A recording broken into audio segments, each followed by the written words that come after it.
Heartland Sports with Luke Randall. Football Friday looms, but a big volleyball match was right in our backyard tonight. Notre Dame, the Bulldogs, they've got their fans and they are trying to rally because Jackson, the Lady Indians, are in town and they are up, winning the first set. And Jackson comes out hot and starts strong in the second set. Their fans get fired up. It's a very short drive, so naturally they're going to bring everyone. Watch this right here. Melania Haynes smashes it right there. Notre Dame saves it, but Jackson, Lila Sands right there with the shot. Bench, strong.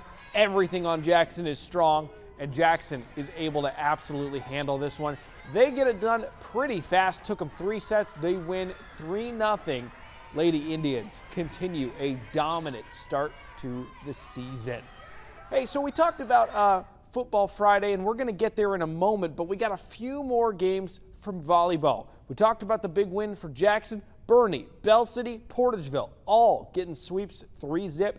Saxony would fall in 4 sets, and in Festus, the rematch of last year's state quarterfinal, St. Vincent beating Jefferson Festus once again. So yeah, Heartland Football Friday is tomorrow night, but tonight in Perryville, the Pirates hosting Bayless, and Cade Lucky was feeling lucky. He finds Xavier Wilson. That is a dime. Pirates take the lead, but here come the Broncos.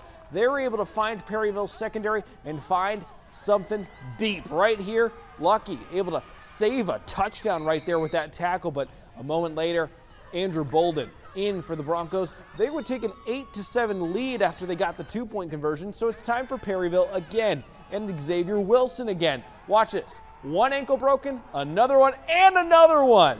He's breaking ankles not once, not twice, but thrice. The sophomore shreds the Broncos defense, and things start to snowball in favor of Perryville. Barrett Wheeler, he's a strong running back, but he's sneaky quick right here.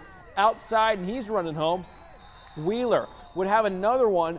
A moment later, Pirates would get the ball back with about 2 minutes to go in the half, and with less than a minute, they're able to get another touchdown. Pirates hold on for the big win to improve to 500.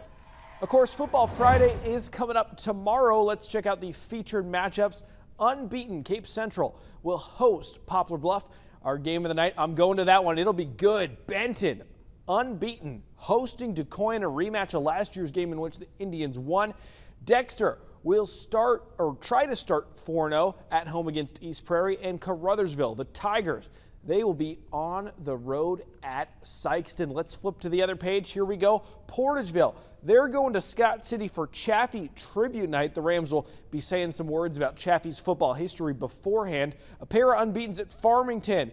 Coach Brent Eckley and the Knights will host the Jackson Indians and head coach Ryan Nesbitt. That should be fun. El Dorado at 3-0 Johnston City, and Carterville and Heron, a big conference game. We're going to have scores, highlights, and more 10:15 p.m. on Heartland Football Friday.